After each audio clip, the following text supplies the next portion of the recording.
Hi, I'm Amy Parsons, president of Colorado State University and host of the Next 150 podcast. We have so many remarkable people in our community, and this is where we're going to hear their stories.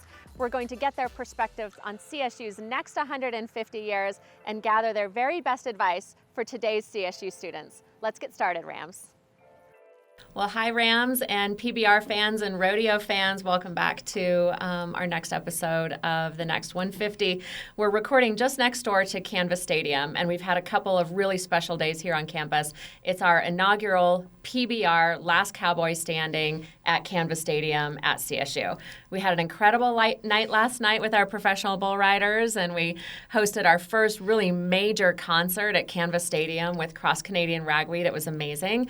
And tonight we have John Party joining us after the second night of PBR. Really historic nights on campus at CSU, our first big major concerts and the first time of hosting professional bull riding. PBR has been such a great organization to work with. We've been so happy to host them on campus, and happily we've already announced that we're going to do it again next year because it's just been so great for Ram Country. So of course today we're going to be talking about all things rodeo. Rodeo runs really deep in our history at Colorado State University.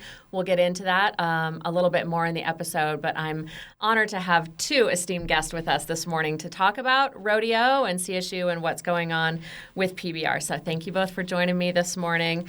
Our first guest has been at the heart of rodeo and PBR in America for a long time. Forever, actually. Forever. Yeah. For a long time. A household name in Western sports entertainment and a legend in the arena for 3 decades. Flint Rasmussen is one of the most recognized figures in rodeo entertainment. As a graduate of Western Montana College with a bachelor's in secondary education, Flint went on to teach, what did you teach, math? Math and history. Coach football, too? And I coach football and track, You did all the things? I did everything a small-town guy's supposed to do. Yeah? Yes. But then at some point you traded all that in for the arena. I could say, though, everybody wants that story of a school teacher says, I want to be a rodeo clown. Yeah. And there's such a long story behind it. I grew up with a dad that was a rodeo announcer, and so I knew every single thing about the sport, you know. Yep. He can tell me any event he's in, and I know everything about it. But never wanted to be a cowboy. I was an athlete and music and drama. I did all that stuff. And it was kind of on a dare when I was 19 years old. I was bad-mouthing rodeo clowns that I didn't think they were funny. And so it was my summer job in college while my other friends were doing real jobs. That's a summer job? To be a rodeo clown? I had a guy see Kind of me. dangerous summer job. I know. I had a stock contractor producer up in Montana see me, and he said, come do all my rodeos. So you don't automatically get to go to Cheyenne Frontier Days or the Pendleton Roundup. I did little rodeos in Montana all summer, and then word was getting out. And as I was teaching school, I was getting calls and talked about resigning from teaching and pursuing this. And a couple old teachers said I'd never do it because we're all stuck here. And so I resigned the next day just to prove to them and finish the year. Anyway, and it really took off for me. Yeah. Well, you said you originally didn't think that rodeo clowns were funny, but the role of a rodeo clown is to both entertain, but also it's a very serious job to protect the cowboys and the riders. Yeah, and the history of rodeo clowns, it used to be the same. There was one guy, and he would entertain the crowd until the bull riding, then be the protection man too. And through the decades, it's separated a little bit where they're now the bullfighters and the clown. So I was the guy in the barrel and did all the comedy. Yeah. So I never intended to be that guy saving cowboys. I was not all that brave. I mean, you're still out there. There's still that element. So I, growing up, wanted to be on stage. That's all I wanted. I'd play the tennis racket in front of the mirror with music really loud. Wanted to be either an actor. I was in a lot of school plays. I was in The Sound of Music in high school, by the way. Congratulations. Yeah, thank you. So I wanted to be a performer, and so that's the direction. It just happened to be my avenue to get into that. And I think that's why I changed the game a little bit, was so successful, because I didn't approach it as a rodeo person. The guy that used to be a bull rider that now is a rodeo clown, I went after it as a performer. Yeah. And always had an intention, very intentional in what I was doing, and rodeo to PBR, and my career was about 30 years, and now my knees hurt. Yeah, So I bet lucky they do. me. I bet they do. Well, you've had really an amazing career, jumping from that to all the way to today working on the corporate side of PBR. And just bear with me where I'm going to read just a few of the accolades and your accomplishments over the years. He's an 8-time ProRodeo Cowboy Association Clown of the Year, 8-time Wrangler National Finals Rodeo Clown and Barrelman, served as the exclusive entertainer for PBR's premier tour for nearly 2 decades, 26-time PBR World Finals Arena entertainer. All in my 35 years. All in your 35 years? Wow. That was a joke about being 35. So for 20 years, you hosted Outside the Barrel with Flint Rasmussen as the National Finals Rodeo, the original talk show of the Western lifestyle. That's pretty cool. Yeah. 2024 inductee into the National Rodeo Hall of Fame. 2025 inductee into the Bull Riding Hall of Fame. And now, like I said, you're on the corporate side of PBR, making things happen like last Cowboy standing right here at CSU. Yeah, I think the way that PBR has grown, Cowboys don't necessarily like to hear it, but our corporate office, there's a lot of business aspects that are run by guys who are not Cowboys. They don't know bull riding in particular. They know marketing. They know finance. They know partnerships and revenue. When I retired from the arena, I really didn't know what I was going to do. And rodeo's a scary business. I have mixed feelings about rodeo sometimes, and this will be good for you, advice later. Yep. There's a lot of people get stuck in it because they're so dedicated and so loyal. Cowboys are a pretty loyal bunch to their lifestyle. A lot of them retire and end up with nothing, honestly. We see it in other sports too. And I just didn't want to do that. And our CEO, Sean Gleason, said, I need somebody in a cowboy hat in this office so that when we get to points like this or, if something about actual bull riding comes up, they say, what do you think the fans would like? What about the process of getting Cowboys there? And I kind of know that stuff. Yeah. So my title is SVP of Fan Engagement. So anything that engages with fans, I get to step in. Well, when you think about it, that's a lot of stuff.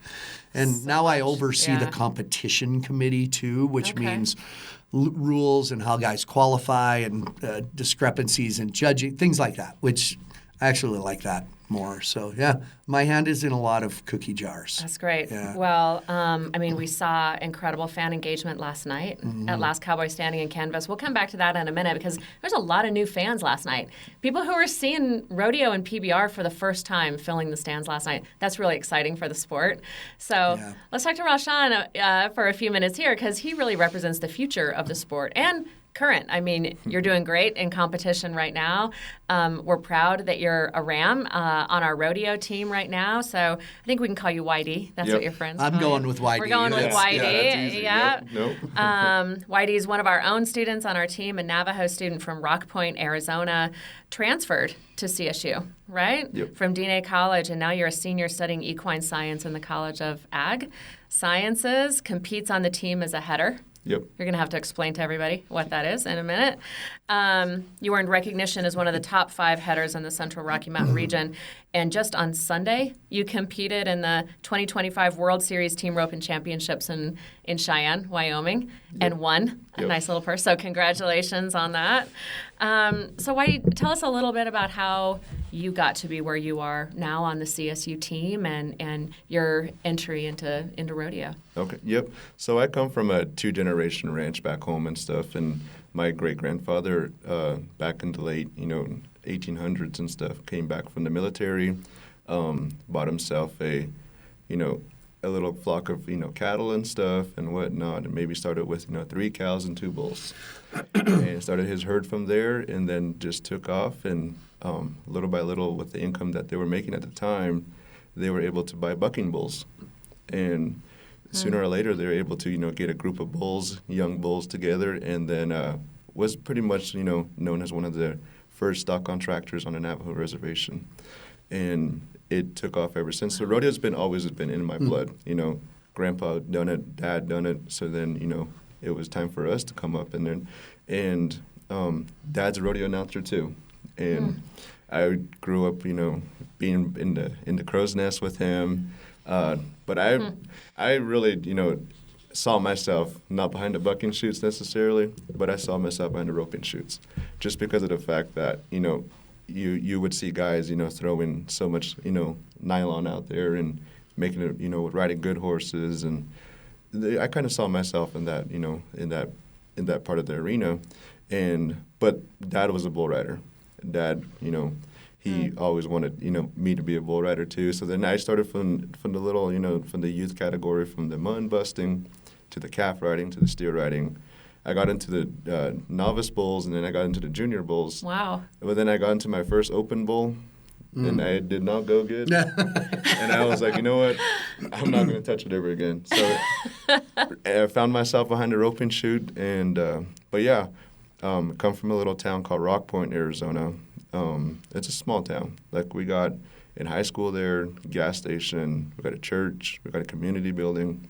I mean, you can pretty miss it. It's on 191. So if you're going through, you know, from here to, I don't know, Phoenix or something, and you go through 160, you cut down right there in 191. I might have gone through there, actually. Yep. Yeah. So it's only about 16 miles off of 160 and stuff. So, and so yes, I graduated. So when I was in high school, I did sports, and I had high school rodeo my sophomore year. My partner graduated, obviously. So then I was like, you know what? I took sports a little bit more seriously. I did all the sports. It was a small school, so you could do everything. You could do basically everything. So I did football, cross country at the same time with track, and then basketball, baseball, and never did wrestling. I mean, I have a little brother. He's twice the size as me. He did more wrestling than me, and so I took sports pretty seriously junior and senior year in high school, and then as soon as I was done with that, I got a hold of, you know, Lamar Community College, but before that, I went to Descheny College, and I did my summer classes there. I did my prerequisites there, and because of COVID hit, when I graduated, I didn't have like a traditional graduation or anything like that. COVID hit that year, so then parents and like it would kind of put the whole reservation in scarce too. Like they were taking it pretty seriously. Weekend curfews, lockdowns, and it was, you know, it was tough to be there and stuff when COVID was around. And then obviously my family was pretty scared of me to go out there and stuff. And they were like, you know what, COVID's still here. You should kind of lay low a little bit. So I took online courses the fall semester through Descheny College. And spring semester was coming around. And then Lamar Community College, rodeo coach gave me an offer to come up there. And I didn't know where Lamar, Colorado was at. And I looked in the maps, and it was like 14 hours away from home. So I was like, you know what, I told my parents, like, hey, I'm going to Lamar Community College. And then they were like, where's that at? I was like, 14 hours that way. And ended up heading to Lamar spring of 21, was on the rodeo team for them. And so I was already rodeoing in this region and stuff. And I did my 2 years there, and I got my associates in equine business management and horse training management. So I did my 2 degrees there, and then I went to Texas for the summer.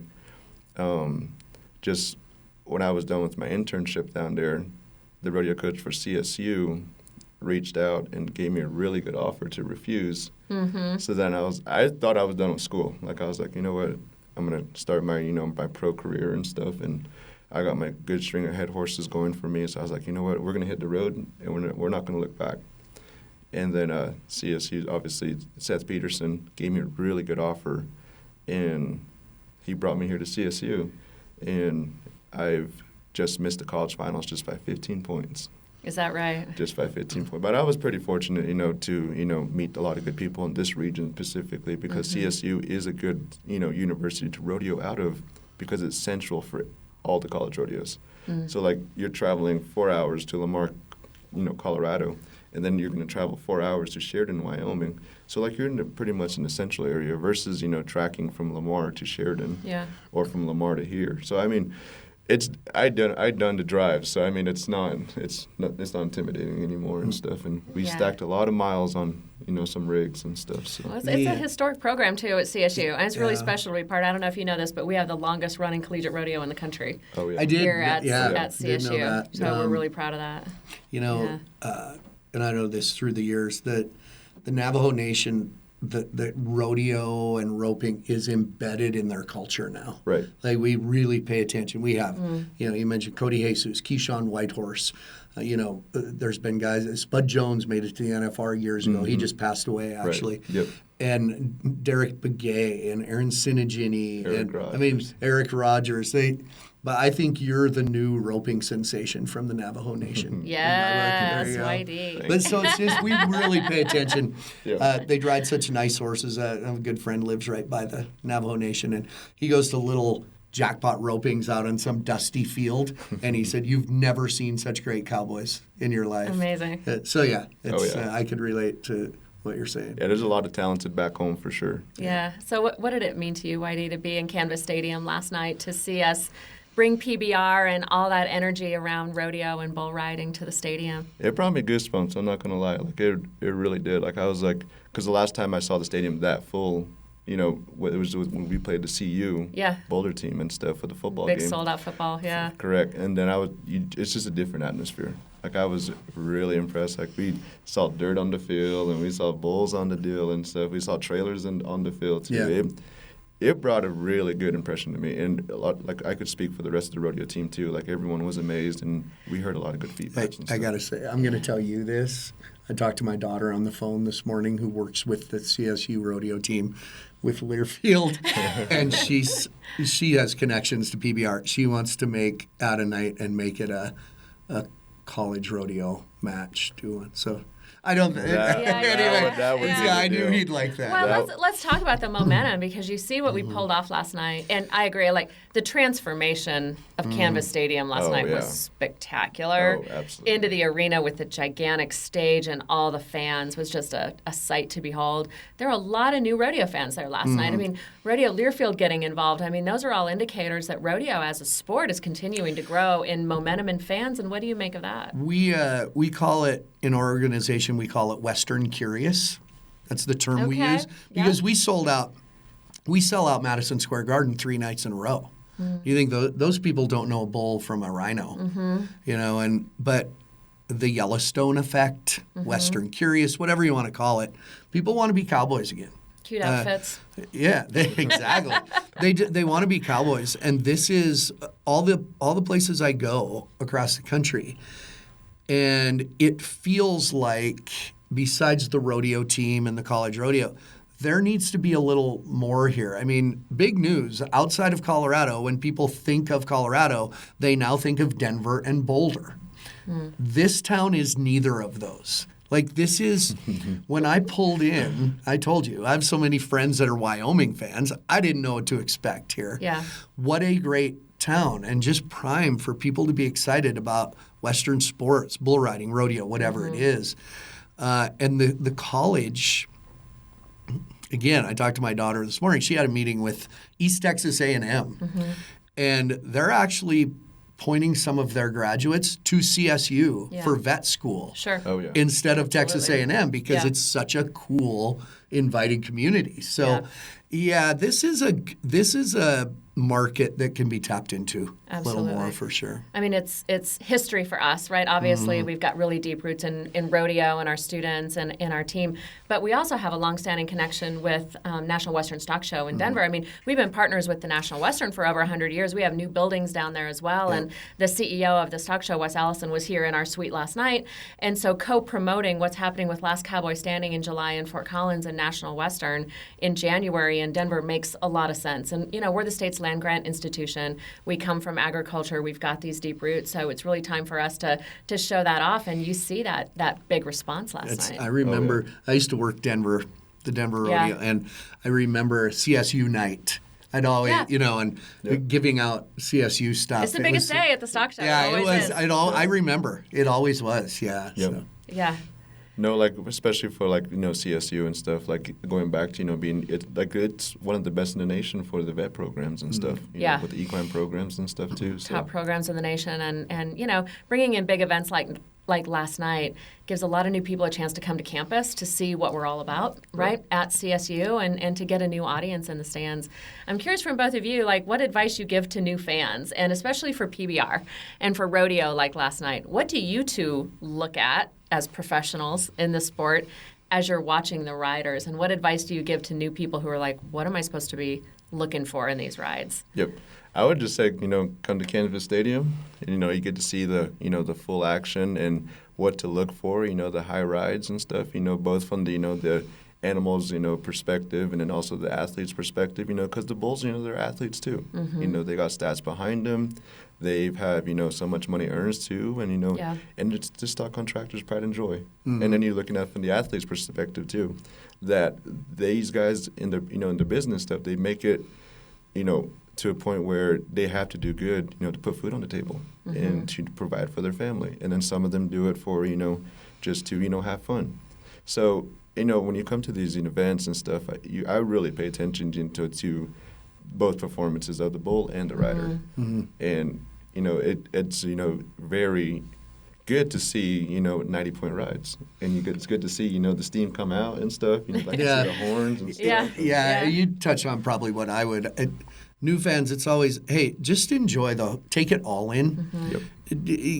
New fans, you can't get in the weeds too much. But I do try to educate them on why one score is higher than the other. We have a lot in this sport. Bull riding's a little easier to sell in cities than an actual rodeo because rodeo's got 7-8 events and it's a lot. But I think probably the biggest misconception is we don't just take bulls out of somebody's pasture and run them in. They're bred like racehorses, and that's always my analogy when people bring up the fact that what do you do to these bulls to make them jump and kick and be mad? Well, for one, the great ones aren't always mad. Like the greatest football players weren't always mean, But that's our analogy we always use. Is I say, now I can't take a horse from somebody's ranch and take it to the Kentucky Derby and do something to it to make it the fastest horse in the world. Well, why is it so hard for you to believe that? That's the same with bulls. They are bred to do this job. You know this. And they have there's two great athletes in every ride. The rider and the bull. And they work together. It's not a rider dominating a beast. It's a dance. It's they're a team. They talk to each other and go, okay, this is what we're going to do a little bit.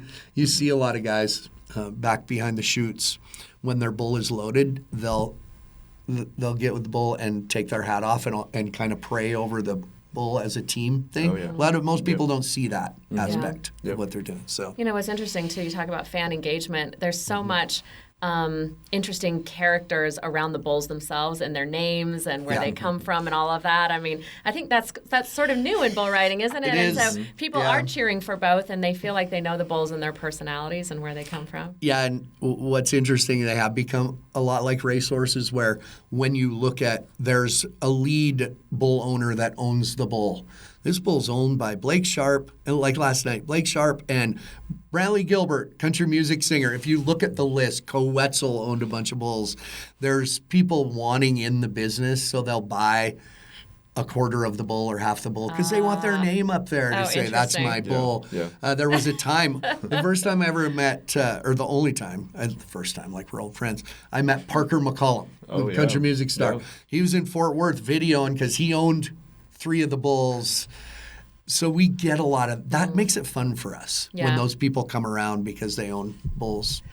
Well, tonight is night 2, right? So what do we expect to be different tonight from last night, besides John Party playing the concert tonight? But in terms of the competition tonight versus last night, there is the reason this is called Last Cowboy Standing. It's a format that we came up with in the PBR, where it originally was a one-night format where we started with 40 guys. Everybody who rode their bull, regardless of the score, moved to the next round. Everybody who rode their bull moved to the next round. And we narrowed it down to the last Cowboy Standing. So last night there was 35. We started with a smaller field because there's a concert. And out of 35, 17 guys rode. Well, the other 18 are pretty much gone. What we guaranteed was 20 tonight, so we brought 3 guys back on standings. So tonight we start with 20. Okay. So all 20 will ride, and everybody who rides moves on. And we bring in their old score. Anyway, it's going to narrow down tonight to the last Oh my cowboy gosh. standing, and the last cowboy standing gets $100,000. Yeah. So Wow. I know. So we're going to see John Crimber tonight again, right? He got bucked off, but we this based off brought the three standing. guys. His standings brought him back. There you So go. John Crimber, who's one of our young superstars. Yep. Oh, okay. The lineup tonight is pretty loaded with cool guys. What's cool? Yep. I really enjoyed watching John ride and stuff, and especially where he grew up and stuff, and listening to his little story and stuff. And Yeah. I mean, it's very inspiring. Yeah, his dad Yeah. was one of the first Brazilian riders to leave his Oh, home really? and come over. Adriano Moraes was kind of the first, then Paulo Crimber. And so John was born in the U.S., so he switches from English to Portuguese. He's Oh, really? and young little guy, he's kind of a superstar. Yeah, social media sensation. And yeah, Yeah. So we'll be looking for that. There's all of that. We'll be looking now. for that tonight. That's it, What yeah. else are you looking for tonight? I'm looking forward to just watching the high rides again, and also who's going to be able to get to 100,000. Just it's a Yeah. process of elimination, and this is I've been a fan of the PBR ever since I was little and stuff, and you going back as far as Mossy Oak Mud Slinger and stuff. Look at this guy. Going way back. You're an old soul. Yeah, and then you go back, through the years and stuff. Bushwhacker, Pearl Harbor. Yeah. The bulls that Wow. that made their name, made their mark in the PBR and stuff, and that made me Yeah. through the bulls too. Now, and you also got Yeah. guys like J.B. Mooney, Silvano Alves, everybody. Like the list keeps getting better. I him out. do got to tell you, growing up, first of all, we do an event in Albuquerque. It's one of our biggest. And the Navajo Nation, they're the greatest bull riding fans. And I have a connection for some reason. Yep. My dad, when we were young, he taught school and coached on a lot of reservations in Montana. And he announced, as an announcer, Indian rodeos. The Indian National Finals is a big. Yep. And so growing up, I didn't know any different. We hung out. We have great friends. So for some reason, my whole life, I've had a connection to kids on the reservation and the ropers. And so I understand, too, what a great thing and how hard it can be for a guy like this to leave and come to a place like Colorado State. So he's a great ambassador for your college. Sure is. Going back there. We're proud of him. Thank you. Yeah. And I promise I'd give you a chance to tell us about your event and what a header is. Oh, yeah. Explain that to us. Yeah. So I do the sport of team roping, and it's the only team sport in the rodeo. Yeah. You got a header and a heeler. Which the header does is basically you just rope the steer around the head. There's 3 legal head catches: slick horns, around the neck, and a half head. So your objective as a header is to be able to you got to worry about a lot of stuff. I mean, the healer does too, but like the header is more. You have to worry about your scoring. You got to worry about all the whatever. But like your main job is to get up there. Rope your steer and try to set up the steer to where your heeler can catch the fastest too. So basically, the fastest team wins. And not necessarily all the time, because sometimes you get like a rodeo that's a 2-header rodeo. You get a rodeo that's a 3-header rodeo. So you mean it They get 3 runs. Okay. pretty much, yeah. And then sometimes it's the most of the rodeos is just basically a single run. So that which means the fastest time wins. I do the heading chores, and then the heeler, all he does basically he ropes the 2 hind feet.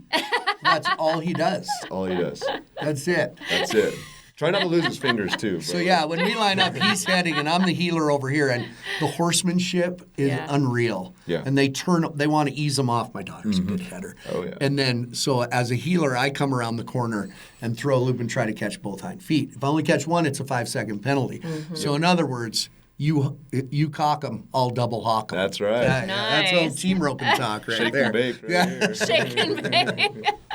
So you have 2 daughters who competed in collegiate rodeo. What were their events? They did everything. My daughter Shelby, there's 4 events girls can do: go time, barrel racing, breakaway roping, and team roping, and she would earn points in all 4 Wow. at some rodeos. She was they were both on the national championship team in 2021 for Montana State. And then she was an assistant coach there for a year. My daughter Paige was the national all-around one year and the national goat tying champion one year, considered one of the best ever. Wow. So they're, Yeah, they're MSU Bobcats to the core, man. Oh, yeah. yeah. Well, congratulations on that. That's really cool. Yeah, they're great. And yeah. You know, I think I told you I grew up in Cheyenne, Wyoming. So I grew up on Cheyenne Frontier Days Rodeo. So I've been watching it, and I just have so much respect for the skill involved and what you do. And I know I've seen you out there growing up, going to Frontier Days Rodeo. And I was the guy in the arena when you were young. I was dancing and you were going. It's so hot out here. It's hot out here. Yeah. But Flint, I'm really interested from your perspective and just all the experience that you've had in this and your daughters in rodeo. Kind of what advice do you have for our young up-and-coming stars like Whitey? Well, Whitey's taking care of some of it.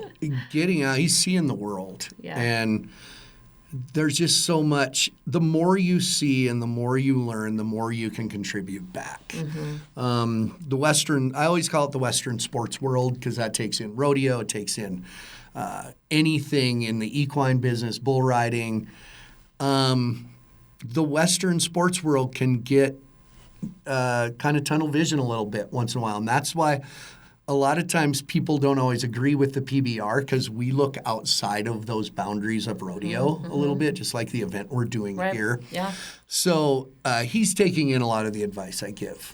It doesn't always have to be college, but I see a lot of rodeo cowboys and cowgirls when their careers are over, they have nothing and they have nowhere to go. And it's hard on mental health. And so as you go through this world of the Western sports world, prepare yourself for what's next, because even I at times just thought this was going to keep going. And, it's a hard transition out of it. But if you set yourself up, it's the more you know. Yep. There used to be commercials on TV. Yeah. The more you know. And but you're, as a horse trainer, like I'm sure he is, the horse business is really good. Oh, it's so good, right? Really good. So if you do business right, but the biggest piece of advice, my dad taught it to me, every speech I ever give, be careful of whose toes you step on, for they may be connected to the rear end you have to kiss. People. I told my daughters all the way through school, relationships and connections. Your entire career is based on that, and the people that argue with that don't have them. Everything in life, relationships and connections, make you better. So he's on his way. Pretty good. Pretty nice guy. Great advice for this nice guy. Great advice for really all of our students at CSU. Yeah. And whatever their sport too is, when you think about looking ahead, that's the same for football, basketball, people who are really absorbed in their sport and are great at it. So that's great advice. And Whitey, I'm going to ask for your advice too for students who are just maybe starting their journey at CSU or starting their journey in rodeo. I mean, you're young, but you're now a senior, right, at CSU. And kind of what advice would you have for those who are younger than you just starting out? I'd just say, never give up. There's a light at the end of the tunnel, and if you really want certain stuff in your life, you would do anything for it. And that was the same with me. Same deal. It's not what you know, it's who you know. And I was able to find good mentors along the way, and I'm very blessed, to meet the people I've met to make me who I am too.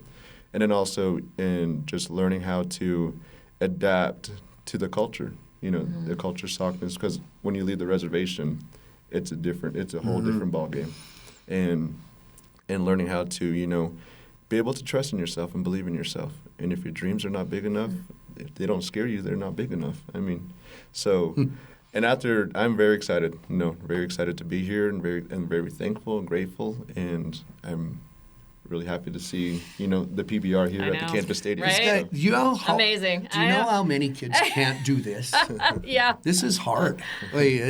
For sure. Flawless, this guy. I know. Well, Whitey, thanks for joining us today. And anytime. We're proud of you. We're proud that you're a Ram.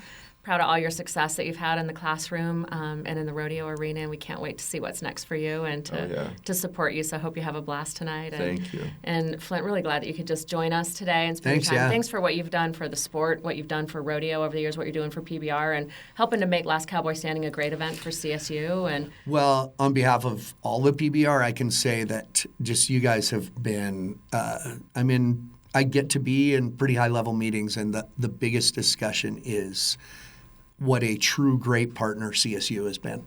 It's come up every time we talk about this, CSU wants to do this. They want this. This is going to work because of them. So it's been, now that I'm here, I get it. It's a great place. That's great. Go That's Rams. great to know. Go Rams. Don't tell my Wyoming friends. Go on. We're going to tell them. Don't worry. You just said it, so they already know. Yeah. Go Pokes, go Rams. Oh, yeah. We'll just stick with Go Rams for today. Right. That's so, right. Yeah, well, let's go have a blast tonight at the last night and enjoy the concert tonight with John Party too. So, So Rams, that's a wrap. And remember, we've already announced our dates for next summer. For PBR, it's going to be July 10 to 12 here for Last Cowboy Standing. So mark your calendars now, and we're going to do it all again. So thanks for joining us. Go Rams. Rams. That's it. So, yeah. Do you have a signal? Do you have a? Yeah. Check it out. It's this. You can do it. Yep. Then we look in the camera. Let's do this. We're going to say, Go Rams. Go Rams. Go Rams. Thank you for listening. I'm Amy Parsons, president of Colorado State University, and you're listening to CSU's The Next 150, where we explore what comes next for CSU by chatting with change makers who are already leading the charge and shaping our next 150 years. I'm gathering their very best advice for today's CSU students. Stay tuned to wherever you get podcasts for our next outstanding conversation. Go Rams!